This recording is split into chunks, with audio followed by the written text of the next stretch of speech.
Next వీడియోలో మనం శ్రీకృష్ణుడు పుట్టుక గురించి మరియు అతను కారాగారంలో పుట్టిన తర్వాత అక్కడ జరిగిన లీలలన్నిటి గురించి మరియు వసుదేవుడు అక్కడి నుంచి తప్పించుకొని కృష్ణుడిని ఎలాగైనా కాపాడాలని వెళ్ళినప్పుడు జరిగిన లీలల్ని అవన్నీ తెలుసుకున్నాం. ఈ వీడియోలో మనం తన బాల్యంలో జరిగిన కొన్ని లీలల గురించి తెలుసుకుందాం.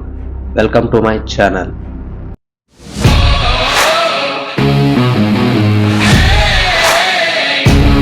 శ్రీకృష్ణుడు మొత్తానికి పుట్టిన తర్వాత ద్వారకి చేరుకున్నాడు.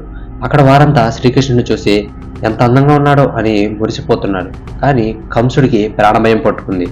ఎలాగైనా శ్రీకృష్ణుని చంపాలని ఎందరో రాక్షసులను పంపించాడు. కృష్ణుడు పుట్టిన 2వ రోజుకే కంసుడు అతన్ని చంపడానికి ఒక రాక్షసిని పంపించాడు. ఆ రోజు జోరుగా వర్షం కురుస్తుంది. కంసుడు ఒక గుహలోకి వెళ్తాడు. అప్పుడు ఒక రాక్షసి అక్కడ బిగ్గరగా నవ్వుతూ ఒకరిని చంపుతూ ఉంటుంది. అది చూసి కంసుడు నీవు వెళ్ళి ఆ కృష్ణుని చంపు అని చెప్తాడు. ఎలా గుర్తుపట్టాలి అని రాక్షసి అడగ్గా అప్పుడు కంసుడు గత 10 రోజుల్లో పుట్టిన ప్రతి పిల్లల్ని చంపే అని చెప్తాడు. అలా రాక్షసి అందరినీ చంపుతూ వెళ్తూ చివరికి కృష్ణుడు ఉండే చోటుకి వెళ్తుంది. అక్కడి వారంతా కృష్ణుడు చేసే లీలలను, కృష్ణుడు ఎంత అందంగా ఉన్నాడో అని కృష్ణుడి గురించే చెప్పుకుంటూ ఉన్నారు. ఇది విని ఆ రాక్షసి ఇతనే ఆ కంసుడి మేనలుడై ఉంటాడు అని అనుకొని అతన్ని చంపడానికి వెళ్తుంది. కానీ ఈ రూపంలో వెళ్తే అందరూ భయపడతారని చెప్పి తన రూపాన్ని మార్చుకొని ఒక సౌందర్యవతిలాగా అక్కడికి వెళ్తుంది. అక్కడికి వెళ్ళాక నేను ఒక దేవత స్వరూపాన్ని, నేను కృష్ణుడికి పాలు ఇవ్వడానికి వచ్చాను, నేను పాలు ఇస్తే కృష్ణుడు జీవితకాలం బతికే ఉంటాడు అని చెప్పి వాళ్ళ అమ్మని నమ్మించి కృష్ణుడి దగ్గరికి వెళ్తుంది. అలా శ్రీకృష్ణుడి దగ్గరికి వెళ్ళి కృష్ణుని ఒళ్ళో పెట్టుకొని పాలు ఇవ్వబోతుండగా కృష్ణుడు పాలతో పాటు ఆమె రక్తాన్ని కూడా పీల్చేస్తాడు. అందుకు ఆమె వదులు వదులు అని ఎంతగానో రోధిస్తుంది. ఆ తర్వాత నొప్పి తట్టుకోలేక అక్కడే చనిపోతుంది. అలా చనిపోతూ తన నిజ స్వరూపాన్ని బయట పెట్టేసి ఒక రాక్షసిలాగా చనిపోతుంది. అలా ఊర్లో వాళ్ళందరికీ కృష్ణుడి లీలల గురించి తెలుస్తూ ఉంటాయి. ఇలా శ్రీకృష్ణుడు ద్వారకలో తన లీలలను చూపడం మొదలు పెట్టాడు. అమ్మకు తెలియకుండా వెన్నను దొంగలించడం, ఒక కిటికీలో నుంచి యశోద తొంగి చూస్తూనే నవ్వుతూ ఉంటుంది. తరువాత ఆ వెన్న కొండలను దాపెడుతుంది యశోద. ఎంతో వెన్న తినాలన్న కోరికతో కృష్ణుడు ఆవులతో ఆడుకుంటాడు. ఇద్దరు అన్నదమ్ములు కలిసి తొంటరి పనులు చేయాలని ఆవుల్ని దూడలు విప్పేసి ఆవుల దగ్గరికి పంపేస్తారు. అవి అప్పుడు ఆ పాలు మొత్తం తాగేవి. ఇలా ఎన్నో లీలలు. ఈ లీలలు అన్నీ వర్ణనాతీతం. ఈ లీలలో భాగంగా మట్టిలో ఆడుకుంటున్న సమయంలో మట్టిని తినేస్తాడు ఆ చిన్ని కృష్ణుడు. అప్పుడు బలరాముడు అది చూసి తన అమ్మైన యశోదకి చెప్తాడు. చెప్పినామంటే యశోద ఏమిటి కృష్ణయ్య, మన్ను తిన్నావా అని అడిగింది. అప్పుడు లేదమ్మా అని ఎంతో ముద్దుగా చెప్తాడు చిన్ని కృష్ణుడు. అప్పుడు యశోద నోరు తెరువు అని చెప్తుంది. అది చూసి ఒక్కసారిగా యశోద కళ్ళు తిరిగిపోతాయి. ఎందుకంటే ఆ బుజ్జి నోట్లో ఈ బ్రహ్మాండం మొత్తం ఉంది. నందమహారాజు వచ్చి ఏమీ లేదు యశోద, ఏమి కంగారు పడకు, ఇవన్నీ కృష్ణ లీలల్లో భాగం అని చెప్తాడు.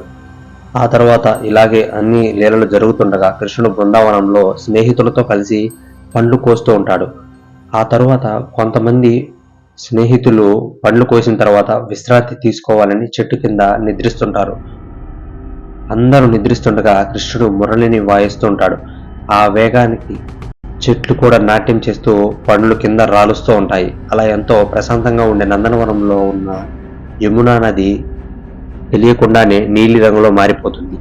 నందన మహారాజు అందరికీ అప్రమత్తం చేస్తాడు. ఎందుకంటే ఆ నదిలోకి ఒక పాము వచ్చింది. అందుకనే ఆ నీళ్లు మొత్తం నీలి రంగులో మారిపోయాయి.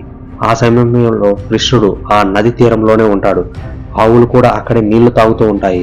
అప్పుడే ఒక సర్పం, దానికి 5 తలలు ఉంటాయి, అక్కడికి వచ్చి ఆ నీటిని విషపూరితం చేస్తుంది. అప్పుడు ఆ సర్పాలు కృష్ణుడిపై దాడి చేస్తాయి.